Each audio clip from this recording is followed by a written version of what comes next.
새생명교회 김한기 목사입니다. 지병으로 고생하는 사람들이나 병원에 입원해서 수술을 받았거나 또 치료를 받는 사람들은 우리들의 삶에서 건강이 얼마나 소중한가를 잘 알고 있을 것입니다.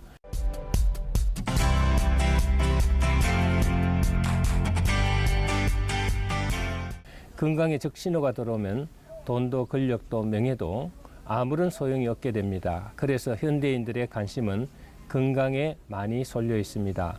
병원마다 건강진단센터가 있고 건강식품이 날개돋치듯이 팔리고 있습니다. 건강이 그만큼 중요하기 때문입니다. 그런데 바울의 관심은 다른 데 있었습니다. 본래 바울은 건강한 유대인 청년이었는데 하나님의 부르심으로 일꾼이 된 사람이었죠. 그런 바울에게는 두 가지 지병이 있었다고 합니다. 하나는 눈병입니다. 다메섹 도상에서 주님께 부름받았을 때 강력한 빛으로 인하여 거의 실명 상태에 이르렀습니다. 다른 하나는 심장병입니다. 목회와 선교 여행을 하면서 받은 충격이 바울의 심장병의 원인이 되었다는 것입니다.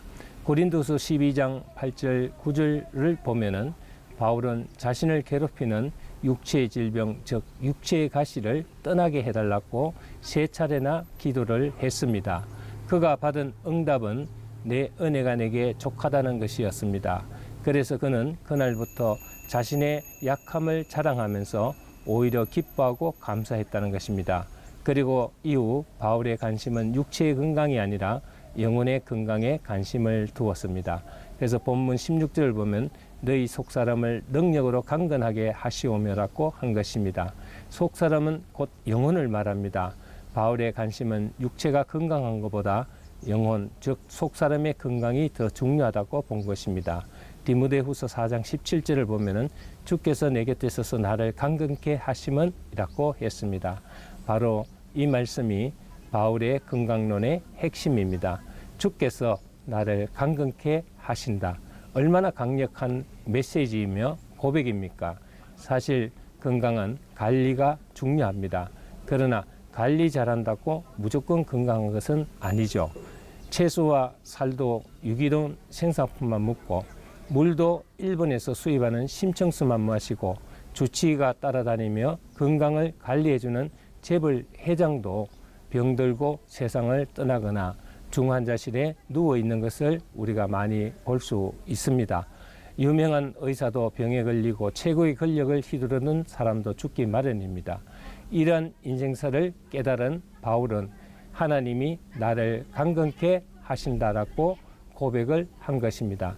즉 죽고 사는 문제는 생명의 주인이신 하나님 손에 달려 있다는 것입니다. 내가 영적으로 육체적으로 건강한 사람이 되려면 어떻게 해야 할까요? 우선적으로 믿음이 있어야 합니다.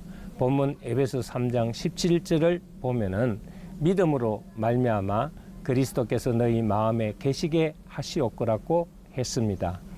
믿음으로라는 구호는 바울의 신학적인 신앙의 뿌리라고 할 수 있습니다. 특히 바울 사도는 믿음으로 어려워지고 구원을 받는다는 것을 누누이 강조했습니다. 그러면서 그는 건강하게 되는 비결도 믿음이 있다는 것을 강조하고 있습니다. 세계적으로 6억 명이 고혈압 환자라고 합니다. 그리고 매년 300만 명이 고혈압으로 사망한다는 통계도 있습니다. 자신이 고혈압 환자인 것을 아는 사람은 절반 정도밖에 안 되고 치료를 제대로 받는 사람도 절반밖에 안 된다고 합니다. 고혈압의 원인은 가족 중 고혈압 환자가 있을 때 유전되는 병이고 또 비만이나 짜게 먹는 식습관을 가지거나 알코올 과다 복용, 스트레스, 운동 부족, 흡연 등 후천적으로 건강관리를 잘 하지 못해서 생기기도 합니다.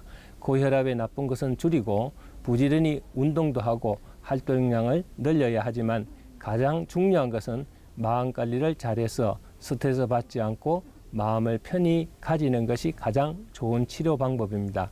물론 당뇨도 이와 비슷하다고 할 수 있습니다. 문제는 마음을 어떻게 다스리느냐, 어떻게 편히 마음을 가지느냐 하는 것입니다. 믿음을 가지고 주님께 모든 것을 맡기는 삶이 가장 마음을 편히 가질 수 있는 방법입니다.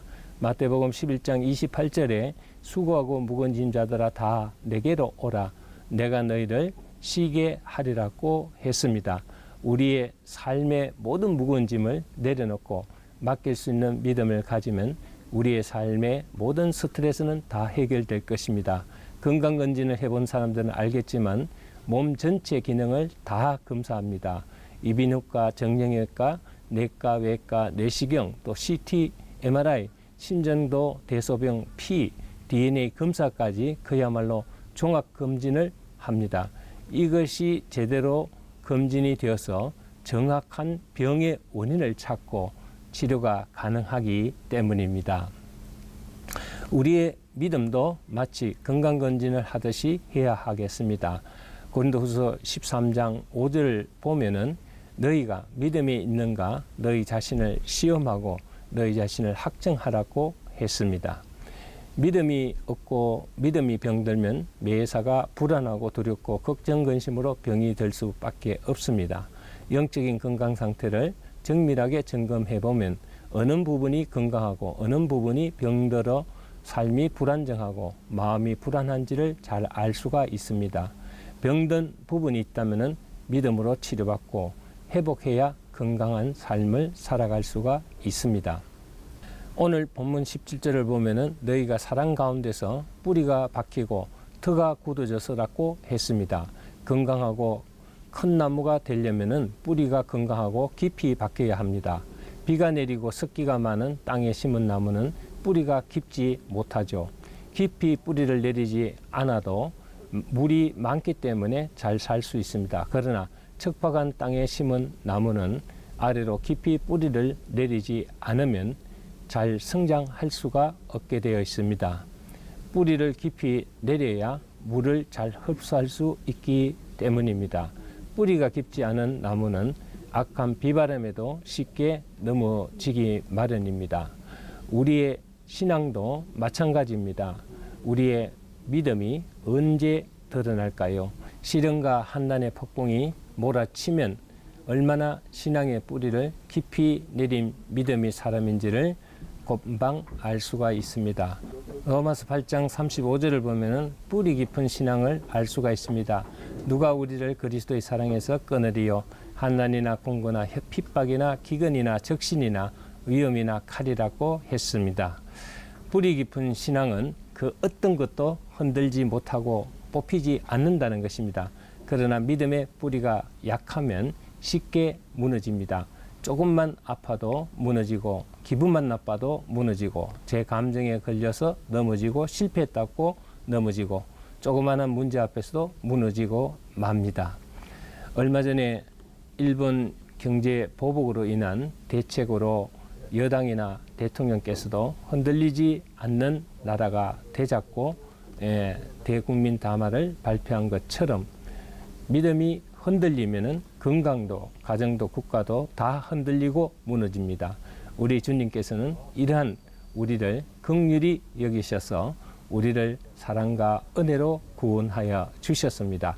이러한 하나님의 사랑을 알면은 우리는 은혜 가운데 건강한 삶을 살아갈 수가 있습니다. 우리를 구원하신 주님의 놀라운 사랑, 한없는 사랑, 그 사랑을 깨닫고 믿을 때 감사와 감격의 삶이 될 수 있습니다. 우리에게는 전인 건강이 필요합니다. 영혼도 건강하고 육신도 건강한 삶을 살아갈 때 우리는 행복하고 기쁜 삶이 될 수 있고 축복받은 삶이 될 수 있습니다. 영육 간에 흔들림 없는 전인 건강이 저와 여러분에게 임하기를 간절히 기원합니다. 감사합니다.